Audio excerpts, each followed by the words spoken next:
Let's talk about why we separated, right? Now, everybody is reading one book, right? Everybody reading one book, but we don't have one teacher. Now, since this one book have thousands of teachers, that's creating a mystery Babel. Now, what is the mystery about Babylon? Now, Babylon is information. The mystery is we don't know who has the right information. Nobody knows. This is why the prophecy is talking about the one.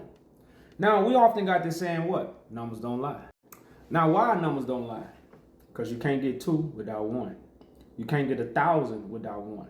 You can't get 3, you can't get 4 without 1. And even if you want to get into the teens, you got to have 1. Like for 11 to become 11, it needs 1. For 12 to become 12, it needs 1. Now, we are seeking that number 1. Now, many people have made the number 1 a spirit. Many people have made the number 1 a consciousness. Many people have made the number 1 whatever they got. They made them in the sky. But the number 1, in order for us to remove or get out of Babylon, we have to start with 1. Then we can create the many. But without the 1 is no what? Creation of the many. So right now we have many prophets of Babylon.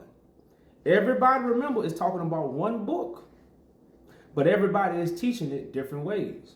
So again, you ask yourself, when we going to come together? When we going to come together? Shut up. Shut up. Now the truth is going to make people shut up, because when you tell the truth, who do you shame? You shame the devil. Now the devil is deception. So whoever speaking deception, when the truth is spoken, shame going to get brought to their deception. And when you bring shame to deception, they're going to be quiet. This is why what? The truth have to be lifted up. Now right now, this number 1 is being crucified. He's being rejected. All these things are happening just as there is written. But he will be lifted up, and all eyes will see. And this one, shame, is brought to the mystery. Because remember, the devil do stuff in secret. God do it where everybody can see. So now I'm going to go to the scripture to show you how we need the Lord. Now the Lord is the firstborn. The Lord is a person. The Lord is the overseer of the writings. So let's go to the scripture. Now, let alone the people that's teaching the Bible, they don't consider themselves priests. It's a few people that's teaching the Bible that consider themselves priests. But in most people's mind, the priests don't exist. The priests are just people that's made up. I don't know y'all. But let's read the scripture.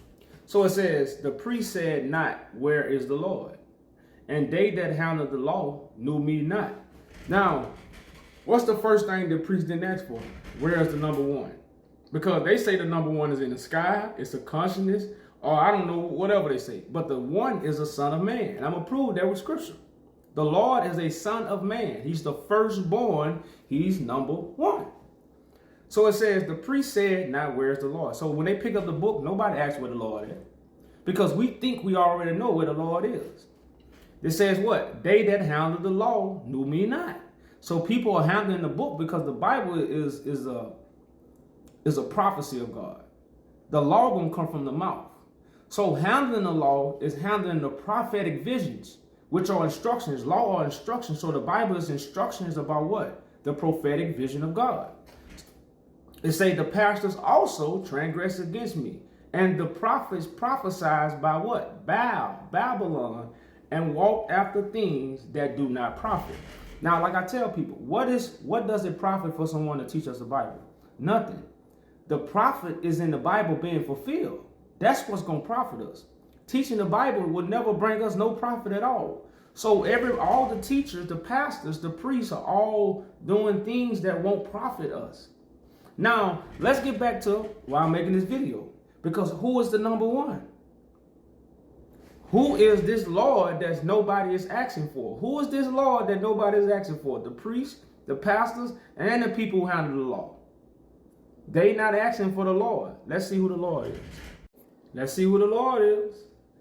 The Lord shall go forth as a mighty man.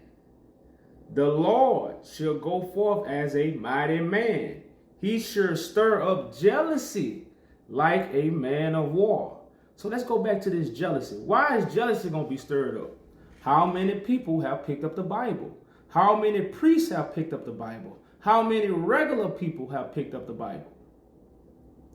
And since they have picked up the Bible, when the mighty man grabs the Bible, what they gonna do? Get jealous. Why? Why they gonna get jealous? Because they think they have the truth. When they prophesizing what? By Baal. So this mighty man is gonna reveal the mighty mystery. Because if can't nobody reveal the mystery, then the mystery is mighty.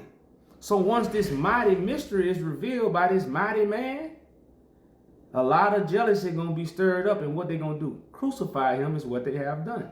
But what he going to do? He shall cry, the war cry, yeah, roar. He going to roar like a lion, and he shall prevail against his enemies. Now, who is his enemies? Who is the mighty man enemies? The teachers of the Bible. Now here we go. For the Son of Man is Lord. So the Lord is not a consciousness. The Lord is the Word made flesh, even of the Sabbath day. So again, you see this Lord, and you see why he's going to stir up jealousy. Because when the number one comes, everybody that pick up the Bible is trying to be number one. If they wasn't trying to be number one, they wouldn't have picked up the book. So when they picked up the book, they consider themselves the one that God has chosen.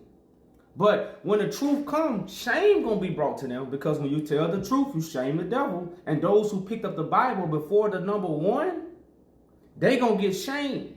Now, when a regular person come bring shame to you, you don't see the invisible spirit in that person. So what do? You crucify the flesh of that person, which you throw stones at them, you reject them, you backstab them, whatever you want to do. You're going to do that to the flesh. But in the end, this is the flesh that will rise. So now that we have gotten this mystery out of the way of what Babylon is, it's stuff that's coming from people's mouths, but you don't know that they don't know what they're talking about. Because they said something that scratched your ear, and you're like, man, that sounds good. You know what? I agree with that. But the mystery, you don't know they babbling. You just see a person talking. So this is what's going on in the world, y'all. Babylon has become great. You know how people get 1,000 views, 1,000 likes. They got a huge congregation. They got a huge house. And it's all from them what? Babylon. And people consider them great. So when you looking for the great Babylon, look into the lips of mankind. Because that's where Babylon is coming from. And this is creating a system of religion, false thoughts, false gods, false worship, and false deeds. Vain imaginations. All these things are coming from Babylon. So now this tower that has now reached heaven is being torn down with the spoken truth, not the spoken babble. You know. So like I say, y'all, I hope this video was enlightening. And as always, I hope the Father has circumcised y'all hearts and ears for the message. Peace and blessings.